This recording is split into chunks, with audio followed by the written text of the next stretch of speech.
So we're continuing with BASI LEGANI Taub shem Daled. And the first week we did chapters 1 and 2. Second week we did chapters 3 and 4. Last week, which was the third lesson, I had wanted to do chapters 5 and 6, but we did not succeed in doing that. We just did chapter 5. The mimer is 8 chapters total. We're doing this in preparation for Yud Shvat, for the 10th day of the Hebrew month of Shvat, which is the anniversary of the passing of the 6th Rebbe and the anniversary of his son-in-law, the 7th Rebbe, our Rebbe, assuming leadership on the first anniversary of that passing. So we have today and we have next week. So let's see how far we get. We're on chapter 6. And like I said, the whole mimer, the whole discourse is 8 chapters total. So let's see. I don't think we'll finish today, but we may get close. All right. Just a little review. We were speaking about last week. If you need to review the entire mimer from the very beginning, I recommend that you watch the recordings. But a very brief review of where we're at. We were talking about the ways in which Hashem enlivens the world. And we're using some Hasidic terms, some technical terms. The terms that we were introduced to was Oir, Chais, and Koyach. Oir is light, Chayus is life force, Koyach is power. And we explained the differences between Oir and Chais and Koyach. That Oir and Chayus are Davik bim Kairam, and Koyach is Nivdul mim Kairai. I'll translate those words. But if you really want to understand it properly, you need to watch the previous classes. That light and life force are a direct extension of their source, meaning they are traceable to their source in an unbroken fashion. Koyach is more something that moves from one thing to the other. Koyach means power.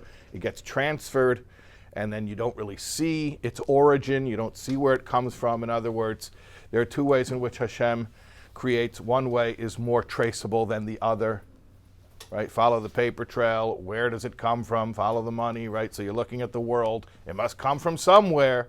So the ways in which Hashem enlivens the world that's more traceable to the fact that it has a source is called Oir and Chayas. What's the difference between those two? We'll get to in a second. Then Koyach is more the power of creation that's invested in everything that you don't trace it. It's not so apparent. Difference between Oir and Chayas, we said one is bislapshus, one is not bislapshus. Bislapshus means investiture. So Oir is light. The sun shines into a room. It really doesn't care what's in the room. It's not working harder because there's more stuff in the room to light up. Because it's the nature of its relationship with the stuff that it's illuminating is not one where there's real any type of interaction. It just does what it does. It's like the professor comes in the class and gives the same lecture no matter who's sitting there. Okay.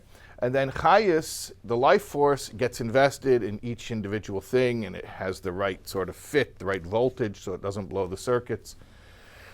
All right. At any rate, and then in the previous chapter, in chapter 5, we introduced a 4th term called shem, which is name. Name. What's name? Well, we said there's a well-known Kabbalistic concept which is explained at length in Chassidus, that Hashem speaks the world into being. And we find this in Torah, in Bereshis, in the Genesis account of creation. And the Lord spoke and said, let there be this, let there be that. So Hashem is speaking the world into being. We explain that as the 22 letters of the Hebrew alphabet are 22 elemental energies or building blocks of creativity, which Hashem arranges in various permutations to create the formulae, which are the like water is H2O. Okay, so, really water is mem, yud, mem. You put a mem energy with a yud and then another mem, you get water, mayim. Okay, so we said regarding Shem that that's the most hidden, because when you, we gave the one very practical example, which is just knowing the name of someone or something doesn't tell us a whole lot about its nature. And yet, we understand that its nature is very much the product of its Hebrew name. So the way that Hashem, and if I was saying here, it's like on one hand the name is indicative of the essence of something. On the other hand, it's not very easy to see it. It's not very easy to reverse engineer it. The fact that Adam Rishon, the story in the Medrash about how the first man, Adam, was able to do this and see he gives the example, he saw the shor, the ox, and said, oh, your name is shor. The fact he was able to reverse engineer and identify the combinations of energetic building blocks and say its right Hebrew name, that was a feat that the angels could not accomplish. That's what it explains in the Medrash. The point is, when Hashem enlivens the world in the manner of giving things their names, that's really hidden, because it's not apparent to us how that works.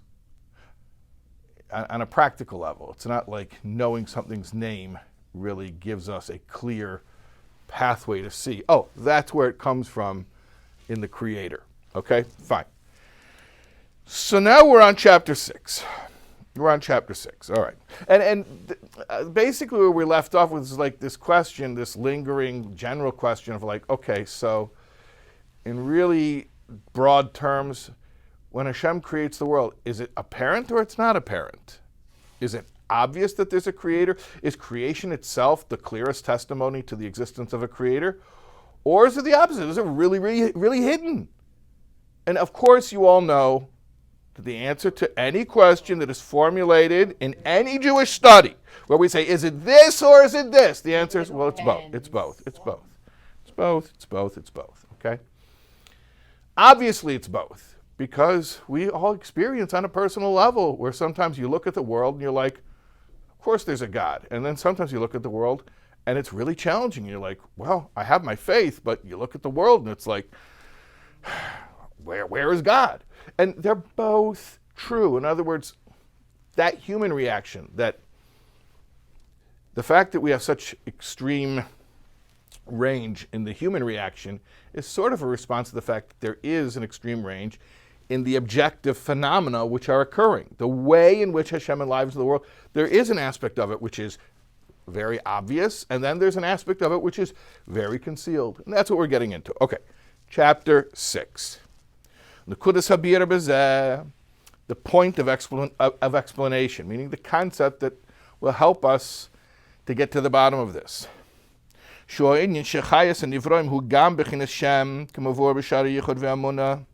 The idea that creation is enlivened in a manner which we described as Shem, as the saying of its name, which is explained at length in Shari Yichud Ve'Amuna, which is the second volume of Tanya. Hare.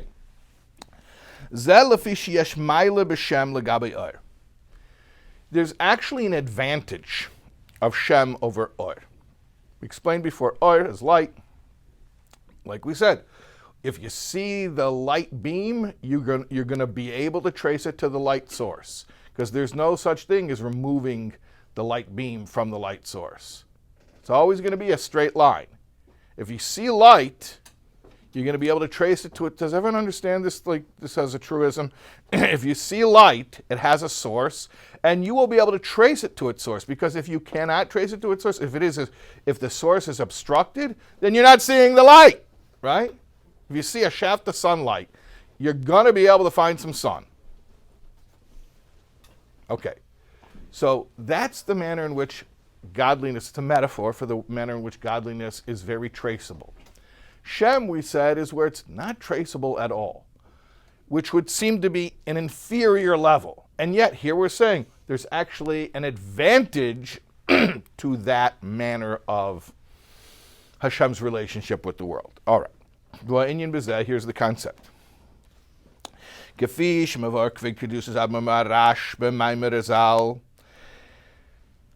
This is in accordance with the way that Rebbe Maharash, the fourth Chabad Rebbe, explains the teaching of our sages, which is actually in the Medrash Keheles Rabbah. Halach HaKadosh Baruch Hu Mahalach Tavkuv Shana Liknois Le Shem Daika. The Holy One, blessed be He, traveled a journey of 500 years in order to acquire a name, specifically a name. Yeah, what does that mean? A journey of 500 years? What does it mean acquiring a name? It's just mystical stuff, but let's hear what it says. Shesherish Hashem hu lamayla mesherish ha'oyer.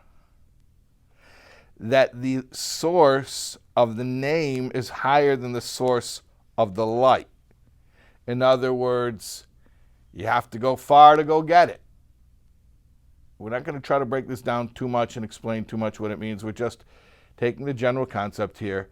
Apparently, it's a product that you have to go to great lengths to acquire.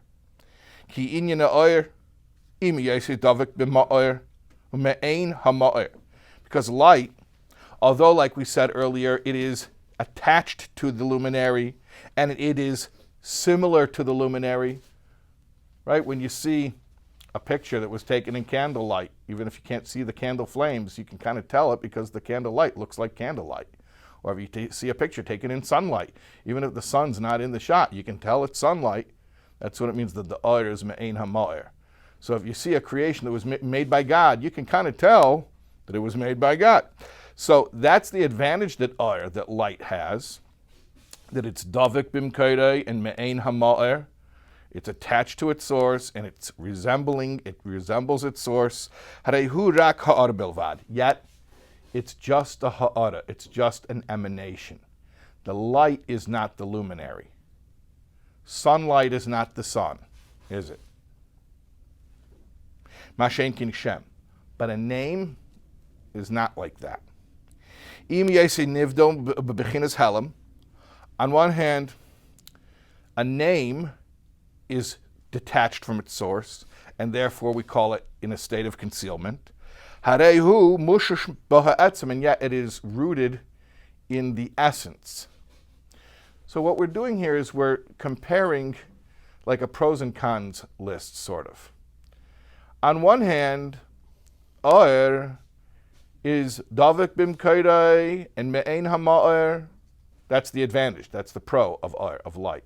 It's attached to its source. It resembles its source. On the other hand, oyer is not the ma'er. The light is not the luminary. It's not the actual thing itself. It's a representation of it. It's an extension of it. Then you go look at shem, at name. So that's detached from its source. It doesn't resemble its source to the extent where it's very hard to reverse engineer just by looking at the product, what the producer might be like.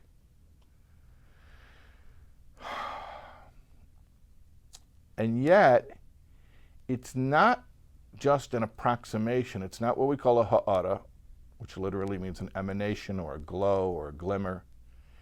It's actually the essence. It's the thing itself. And it actually draws down the thing itself. It's mamshich es ha'etzem. It draws down the thing itself. When you have sunlight, you don't have sun. You have something that tells you about the sun, but that's not the sun. So light is more representative of its source, but it's not its source. Name is obscured and it's hard to trace back, and yet, in a certain way, it has a deeper relationship with the thing that it, in where it originates, even than light has.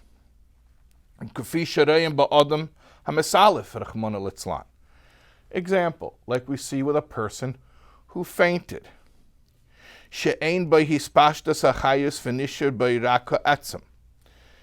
doesn't have the hispashtas achayis, he doesn't have the way the life force emanates out, meaning the way that it fills all of his capacities, but rather he's just left with the etzem chayis, with the essential core chayis, meaning he's not dead, he's alive, but the life force isn't flowing through him, so he's in a state of faint.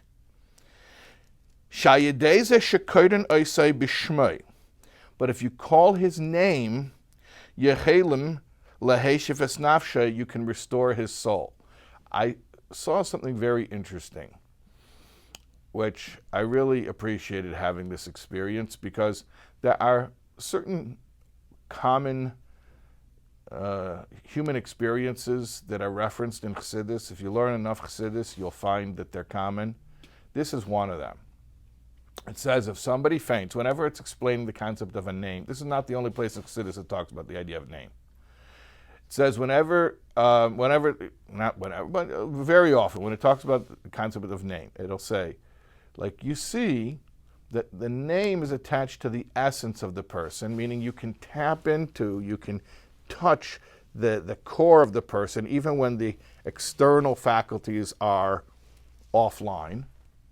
And the illustration of that is a person who has fainted, God forbid, you can get access to them, you can reach in there and wake them up by calling their name. The name has that power. You know, the truckers, the CB drivers, they call their names their handles. What's your handle? Good buddy, 10-4. So yeah, like a handle is how you like pick something up. So a name has that ability to like access that which is buried deep. And the example is using somebody's name to wake them up from a faint. So I never actually saw that done. But I apparently, it's a common thing, because I learned about it so many times in Chassidus, and Chassidus says it like as an example, something that's really relatable. Chassidus isn't using it to make the concept less relatable. It's using that as a way of making the concept more relatable. It's being like, hey guys, I know this concept is very abstract. Let me give you an example of something we all relate to. But I'd never seen it done. Last Shavuos, I was in Florida, in Cooper City, Florida. Rabbi Pini Andruzier has a shul there. What? The Agam resort? The what? Agam, A-G-A-M? Agam, is that what it's called? I don't know. It might be called that. Yeah, that might be the name of like the resort. Yeah, but at that compound, it's like a whole big area, you bought a big property, and there's a shul there, and there's like a resort, there's a nursery school. There's also a boys' yeshiva high school. So the boys were there, and the night of Shavuos, and everyone stays up all night, so I went to go hang out with them for a little while. And I was sitting at a Fabreng, and it was really, really late. And one of the boys was asleep. And another boy got up, and I wasn't sure what he was doing at first. I was kind of nervous, maybe he was up to no good, like sleepover pranks. But he asked his teacher permission. He says, is it okay? And I'm thinking, oh no, what is he asking? Is it okay? And he walked behind his friend, and he whispered. He just stood behind him. He didn't go right up in his ear. He just stood behind him, and he whispered the kid's name. He didn't say it loud. He just whispered, standing behind him. And he just whispered the kid's name, and the kid goes. And the kid standing behind him was like, I just wanted everyone to see how it works. And I was like, wow, that's great. That really does work. The kid woke up just because his name was whispered within earshot. Okay, so that, thank God he didn't faint, he was just asleep because it was really late. But interesting concept. So we see that, let's continue inside. We said that, v'hainu, lefi sha'ayidei kriyas Hashem, mamshichim es ha'etzem. And that's because when you call out the name, you draw upon the essence. So what we're saying here is that Or is more indicative of the Ma'er. Light resembles and leads us to an understanding of the luminary, but the light is not the luminary. They're two distinct things. And one's the real thing, the other's the approximation. In contrast, Shem, which seems to be so much even more separate and hidden and detached, and yet it's the button that goes straight to the essence.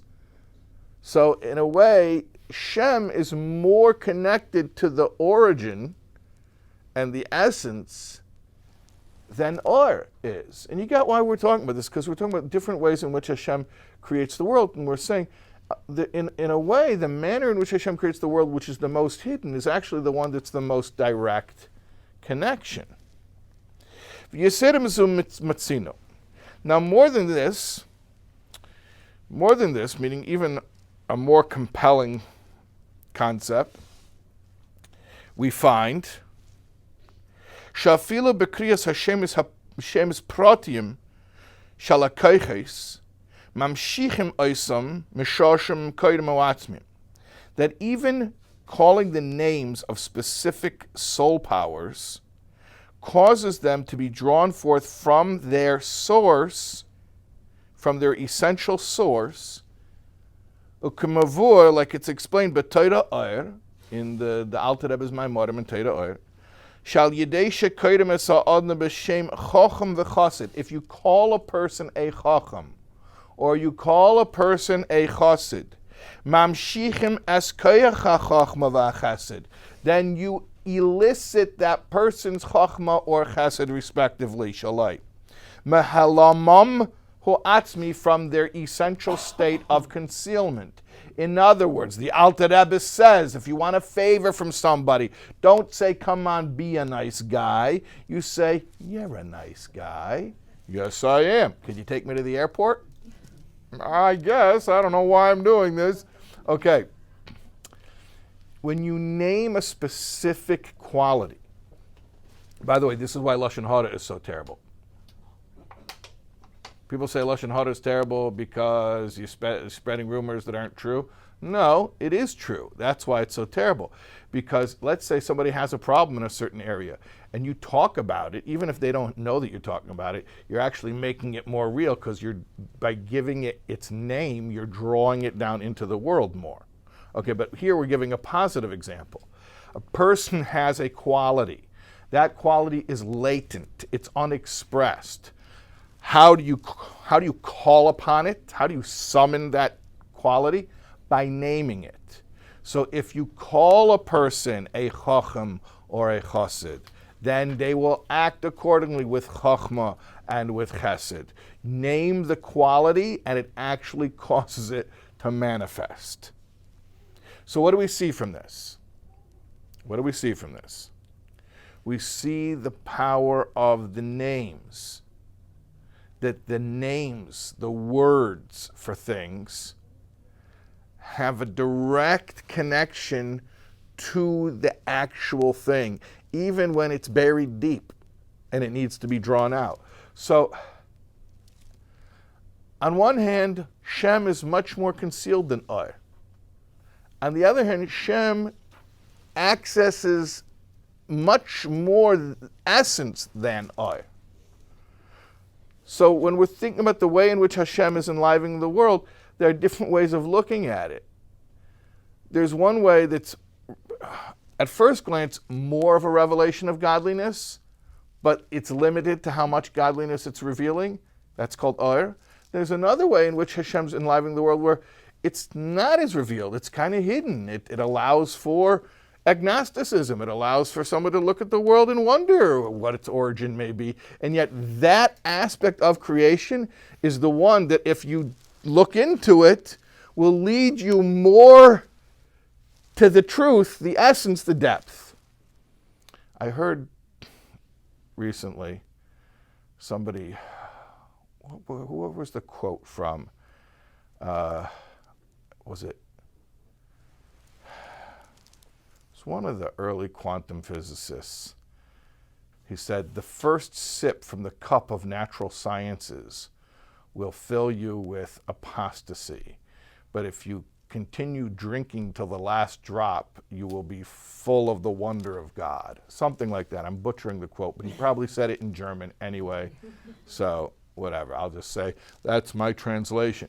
At any rate, the idea that Hashem is hidden in the world, actually that manner of creation being set up the way it is, and it's hard for us to imagine any other way of creation being set up because this is the one that we take for granted, but the way in which Hashem is hidden in the world actually in a certain way gives us more access to God himself. Yeah? Is the expression of or shame or its manifestation here based on God's decision of how he's revealing, or based on our, You're asking, is it objective or subjective?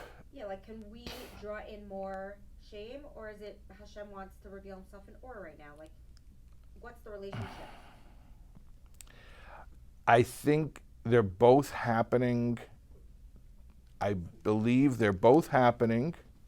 They may be not only happening simultaneously, but in one phenomenon. See, that's the thing when we talk about spiritual concepts. They're not physical, so they're not nailed down to be one or the other. And maybe one phenomenon is simultaneously both. I think the point of the mimer, is that we should be more on the lookout for the shem way that Hashem expresses himself. You know, the red car experiment, it's a thought experiment, that if somebody says to you, how many red cars did you see on your way to work this morning? I don't know, a few, I don't know. Can't say exactly, no, I don't know. Well, what if I told you I will give you $100 for every red car that you see on your way to work? All of a sudden, wow, I saw 20, you know, like here's a screenshot, and here's a photo I took of each one. Because when you are on the lookout for something, you see it. So I think the point here is, it's always both all the time. We need to be on the lookout, though, for this aspect of it. We need to start, like, hunting for that. Is this like why the Rebbe was very masculine, calling things like for example, like a hospital to be named? That I was very into using positive language. Yes, the power of words, the power of language. Yes, that's a related concept. Definitely, it's a related concept. Okay. Val derech zehu l'mayla. L'mayla means in spiritual terms. So we're using metaphors right now in the human experience, but now he relates it back to the way Hashem actually creates.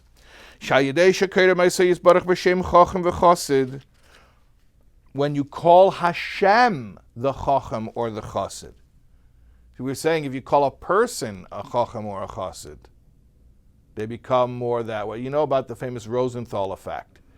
Yeah, you heard that? This guy Rosenthal, Jewish psychologist. You ever heard of a Jewish psychologist?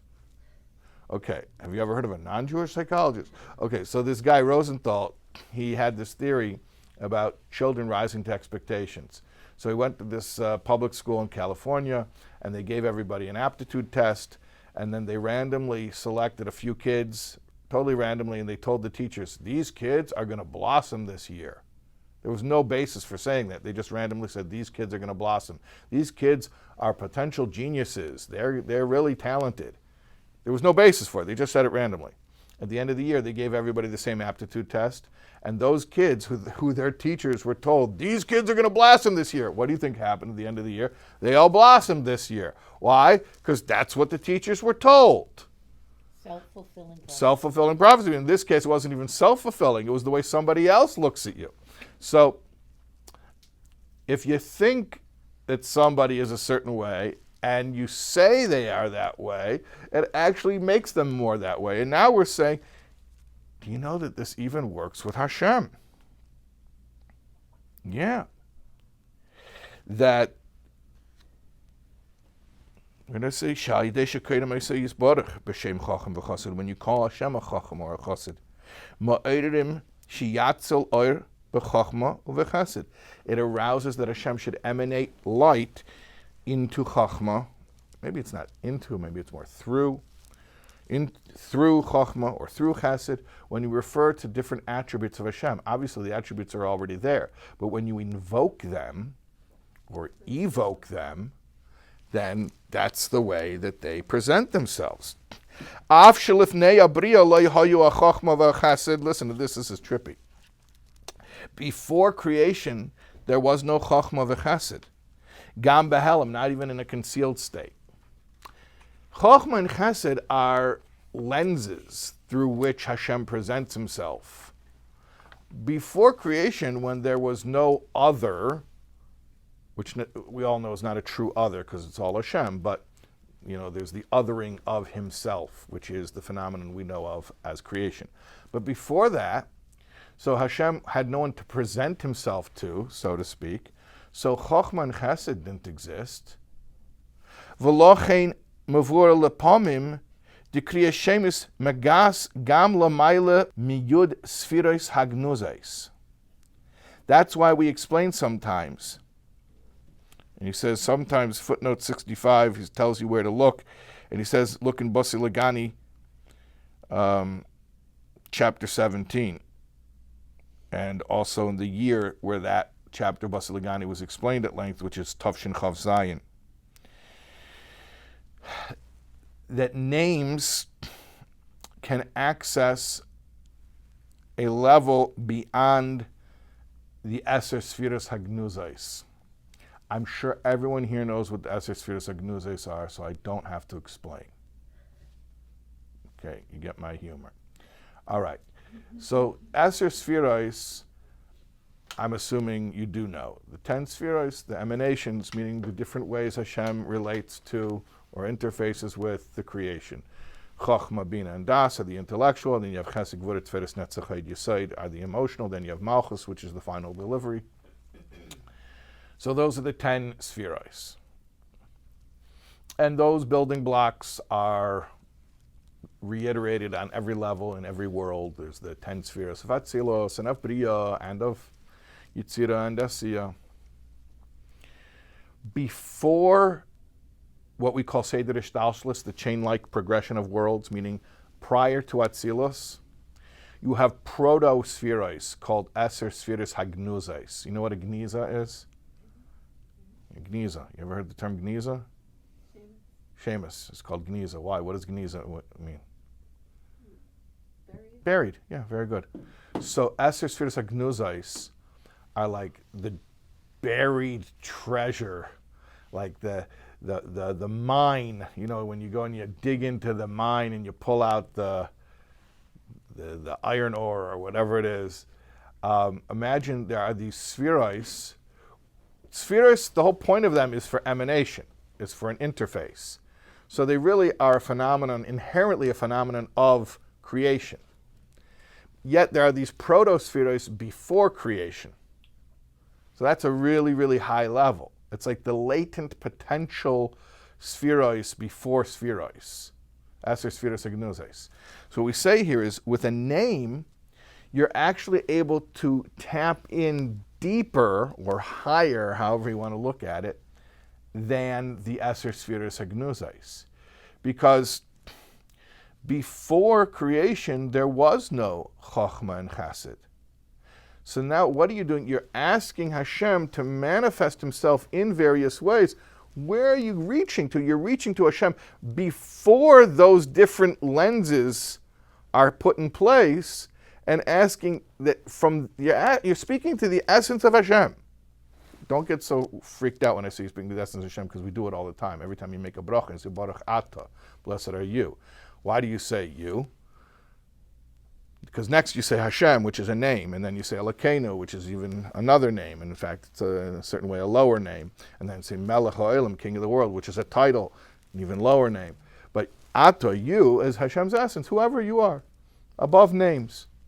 So when we use these names, what we're doing is we're going to a place higher than Eser Spheros Hagnuzais. Val achas kama v'kama b'negei l'shem ha'adam. So how much more so when you talk about a person's name, Ruvain, Shimon, Shalamayla Yesem Hashem Chochem v'Chassid, those are even higher than the names Chochem and Chassid. And he doesn't explain what that means, so you have to kind of just figure that out. But referring to Chochmah and Chesed, I guess those are archetypes. When you refer to a Ruvain or a Shimon, I guess what we're saying is that's going even deeper than Chochem and Chassid. I guess more specific, yeah. When you call somebody by their name, you draw down the essence. So again, going back to the idea, Oyer is me'ein ha'ma'ir. Light is indicative of the luminary, and yet it's not the luminary. sunlight is not sun. Candlelight is not a candle. You can't get burnt on candlelight. Shem seems so much more removed from the thing that it's naming. And yet, through the name, we're able to access really deep, like the deepest potential, the unarticulated potential, and to get it to come to us in a certain way.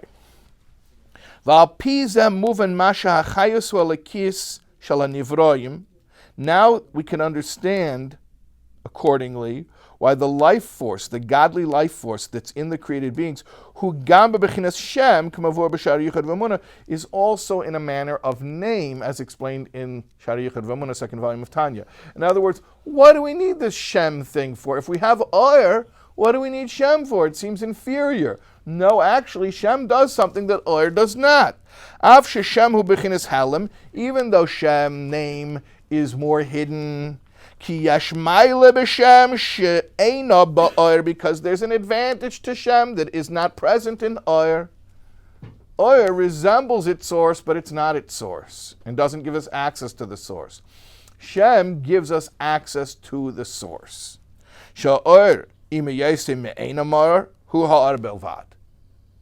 That light, although it resembles the luminary, is only a glimmer, a representation, a copy. And remember, we had that other level called Chayus. We had Oir and we had Chayus. And how much more so Chayus, the Bechinas Oir, the life force, or the life force aspect of light, which is in every created being. First of all, it's only the Oir HaKav. Oir HaKav means the line. What's the line? It's the supply of energy that was re-injected into the cleared out space that was produced by the original Tzimtzum. And it's not even the Kav, it's a glimmer of a glimmer of a glimmer of the Kav.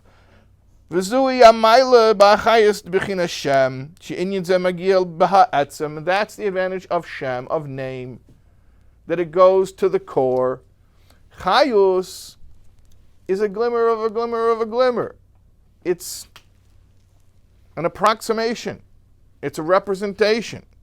It gives you a nice indication of where it comes from, but it's not its origin. It's a representation of the origin.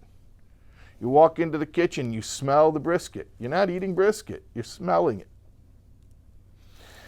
Shem is an interesting thing because on one hand it seems much more detached and removed than Oir, but it's a way of accessing the real thing itself, the depths, the core of the thing itself. In other words, It's almost like an identity. the identity, the real identity, not just the way that something expresses itself, but what something really is. So in other words, like if you want to know Hashem through his creation, do you want to know him, will you get to know him better through the Oir or through the Shem? So what does it mean getting to know Hashem through the Oir? It means you see a world that's full of life. Obviously there's something moving it. Obviously there's a source. That just the fact that the world exists means that there is some source of existence. And there's the fact that the world is animated means there's some animating force. Is that What? the significance of then Shem being like Hashem, like the name, like that? Well, that's another thing. It could be related. Everything's related, but the idea is you can look at the world, and the world can be an indication of Hashem, because you see the world is alive, so there must be a life force. There's a much deeper but more concealed way of relating to God through his creation. And it requires more investigative work. It requires more diligence and more curiosity, because the whole concept of Shem is hidden. And you could easily overlook it. You can easily not even follow it to its source. And you can look at the world and say it's just detached, it's just ontologically independent, it's just going, it exists already. And yet, that's not true. There is no unconditional absolute existence other than unconditional absolute existence. Is that a truism? Is that circular logic? To an extent, but that's what happens when we hit the ceiling. When everything else is an effect, or an effect of an effect, or an effect of an effect of an effect, then when we speak about the cause, which has no cause before it, which is not an effect of any cause, then you sort of do get to a point where you say absolute reality is absolute reality. It is what it is. It is defined by itself. Therefore, what is Hashem, or at least one way of us wrapping our minds around the concept of Hashem? Absolute existence. He who exists just because he exists. Nothing gives rise to him. His existence is not dependent or conditional. He exists because that is existence. Now, somehow, we're able to relate to that concept by looking at the world Hashem made. He doesn't explain it here explicitly, but I'll inject a little bit of explanation just to help us. This is based on actually the first BASI LEGANI, not the first, not the Rebbe Reyatz's BASI LEGANI from Tafshin Yud, but the Rebbe's BASI LEGANI from Tafshin Yud Aleph. And the Rebbe brings this from the Mittler Rebbe, but the idea that the physical world is a clearer view of God than the heavens are, which is really counterintuitive. But like he explains, the heavens are a glow, a glimmer. The physical world is this strange paradox. Because it looks like it's ontologically independent, because it looks like it just runs on its own. The heavens don't look that way. In the heavens, you see that everything exists and you trace it to its source. You don't see a sun ray without being able to follow it up to the sun. That's the way the heavens are. But in the physical world, things appear detached. And yet in their detachment, their apparent detachment, they actually not only resemble, but represent the nature of God's existence, which is that his existence has no antecedent. His existence is ontologically independent. So the fact that the physical plane exists in a way that appears ontologically independent is the clearest representation of the manner of God's existence. So when we're talking about different ways of viewing God in the world, there are ways where it's more apparent, more readily apparent that there's a God, but it doesn't get us as deep when we follow that path. Then there are ways where at first glance, it could even lead you to believe, God forbid, that the world exists independently. And yet, if you follow it and you go to the depth, that is where you will glimpse the essence. That's what we call Shem, yeah? No, it's the kindergarten song, Hashem is here, Hashem is there, Hashem is truly everywhere, right? Yeah, But yeah. when a 5-year-old asks you, what does that mean? You're an intuitive 5-year-old. Or where's Hashem around, like about that song? It's we're teaching them an abstract concept, but it's hard for them to wrap their head around it. I mean, it's hard for anyone to wrap their head around it. Right. So the point here is for us to understand it better and relate to it better. And when a kid asks you, where is Hashem? And you say, Hashem is here, Hashem is there, Hashem is truly everywhere, that those aren't just words from a song. Right. Yeah. Let's do, chapter 7 is very short. Let's try to do that. V'yesh l'kasha inyan zeh im mashin izboil la'el b'mailus birer hanetzutzes b'mitzrayim. Shoyu b'tchila b'tachas ha'helem v'ahester. Let's connect this concept that Rebbe says with something we learned earlier in the Maimer about how, remember we said when the Jews came out of Mitzrayim, they were called Tzivos Hashem, the army of God.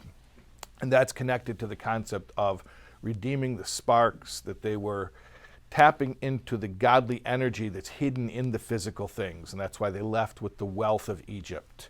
And there's a concept of, remember, redeeming the sparks, 288 sparks that fell, and then they came out with the Rav, Reish Beis, 202, leaving 86, which is B'gematria Hateva.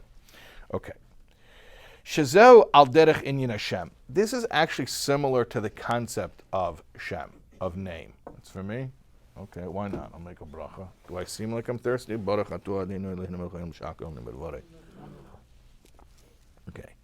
Is this just water? What is it, seltzer? I think so. Yeah, it's flat seltzer. That's what it is. I can taste the taste of seltzer, but it's got no carbonation. All right.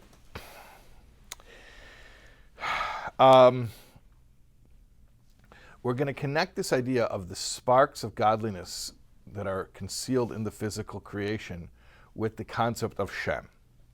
She'imi yesu b'chinas Shem, makomokim yesh by milas, mila legabi oir. Even though they're in a state what we call Shem, which is more hidden, they have an advantage over the life force which is called oir, which is called light. Shal yodei davke megiyim b'ha'etzim, which this is specifically the way to get to the depth, to get to the core. This is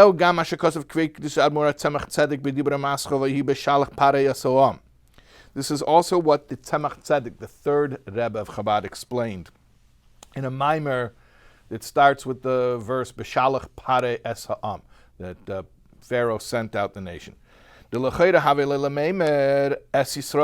Why does it say Es Ha'am, he sent out the nation? It should say Es Yisrael, he sent out Yisrael. Umau Es Ha'am Loshen Oimamos. Why does it say he sent out the nation? We know that the word Am has a negative connotation.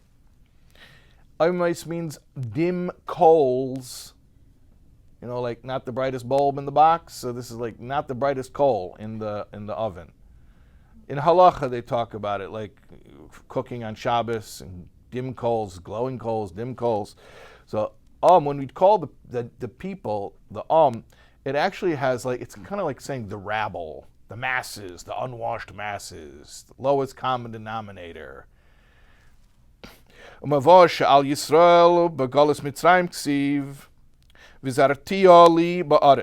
it says about the Jewish people in the Egyptian exile, I planted them, Hashem says, I planted them for me in the earth. Va'amr Razal, klum adam zareya saw ela kedei lahetzi kama koidim. Nobody plants a measure of seed without expecting to reap many more measures. Meaning planting is an investment. You don't plant and then get back the same amount that you planted. You plant and you get back much more. V'hainu al derech hayadua be'inyin sha'ateiru mitzvahs nikroim b'shem zriya. We know that Torah and mitzvahs are called zriya. They're called planting, sowing. Not sowing like sewing your button on your coat, but sowing like sowing seeds. V'hainu sha'mitzvahs nizru b'Yisrael. The mitzvahs are planted in the Jews. Shenemar bohem kitiu atem li eretz chayfetz. They shall be for me a land of desire, a desirable land.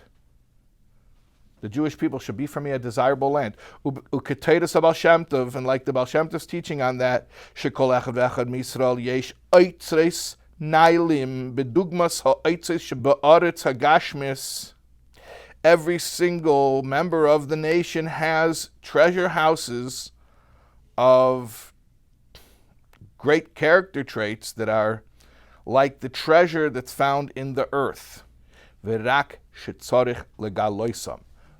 It's only needed to reveal them, to unearth them. There's a famous story People get mad when I tell this story and I don't say the name of the person. So I'll say the name of the person. Just, it's a polarizing figure. So what, as a teacher, people think I'm trying to conceal stuff. As a teacher, I don't like to distract people. I have a hard enough time with that already, because the occupational hazard of teaching is the more boring you are, the more you have people's attention, the more interesting you are, the more you spark their creativity, and then they get distracted. So when you mention polarizing figures, then people don't hear the story. They just start thinking about all their feelings they already have about that person. So anyway, Zalman Schachter used to be, by the way, when I grew up as a kid and my mother would sing to us Ufaratzta, where did she learn that? She learned it from Zalman Schachter when he was a camp rabbi at Olin Sang in Wisconsin summer camp. At any rate, so he did that. I had that. Okay. He was a Hillel rabbi on campus at the University of Manitoba in Winnipeg. And he brought a group of college students to the Rebbe in 770. And one of the kids, like in a very not respectful way, was like, "What's the point of a Rebbe? What's a Rebbe good for?" And so Zalman Schachter wanted to jump in the ground. He was so embarrassed. The Rebbe said, very much like taking it in stride, the Rebbe wasn't disturbed at all by it, and said, well, I can tell you about my Rebbe, meaning my father-in-law. He said, "What's a Rebbe good for? A Rebbe is a soul geologist." Well, what's a geologist? The mining companies hire geologists because they study the earth. You know, there's a lot of natural resources in the ground, but it's not just anywhere. You got to know what to dig for and where to dig. So the mining companies hire the geologists to tell them what to dig for and where to dig. So that's what a Rebbe is. There's treasures within every single person. But a Rebbe tells you what to dig for and where to dig. Okay. So we all have these treasures within us. And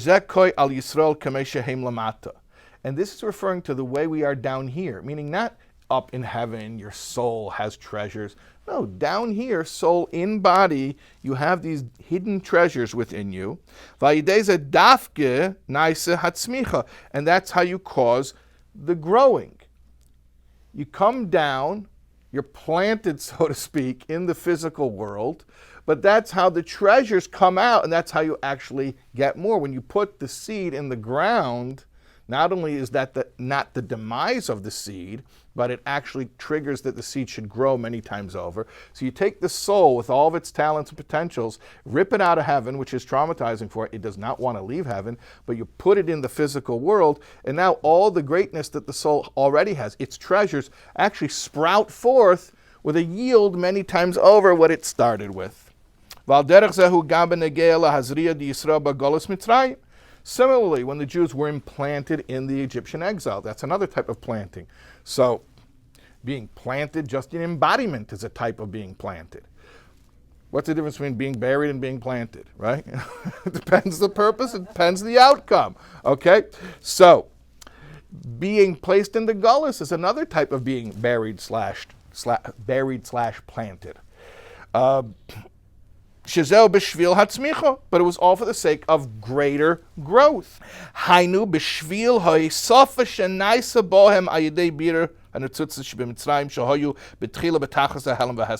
other words, through the refinement of the sparks that were in Egypt that were previously deeply concealed. So all these incredible sparks of creative energy, of godly energy, they were in the world, but nobody could tap into them. The Egyptians had that physical wealth. They weren't using it for any good purposes. The sparks were in all that stuff that the Egyptians were using, and there was nothing productive about it. Then, through being in exile, and it was a terrible, brutal exile, they came out, the Jewish people came out with those sparks and were able to tap in and get those hidden sparks of energy and elevate them to their purpose. It was only through this experience of being plunged into exile that we were able to come out with that profit, with that benefit. And this is dafka the difference between Shem and Or, that the thing that's buried more deeply, concealed more deeply, ends up being the way to access the greater revelation of the source. So the fact that Hashem is revealed in the world, okay, Hashem is revealed in the world. You see a world and that makes you know that there's a God. Great. but it doesn't go deeper than that, or much deeper, or incomparably deeper. But you see a world that looks like there's no God, God forbid. Like I said before, the first sip from natural science will make you an apostate, right? But keep drinking, because the last drop will fill you with wonder of God.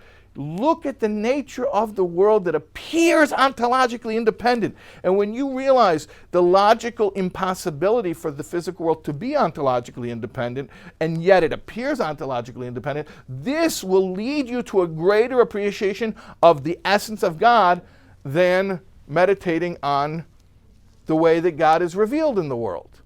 So the thing that's the most hidden and buried actually ends up yielding the greatest revelation. Okay.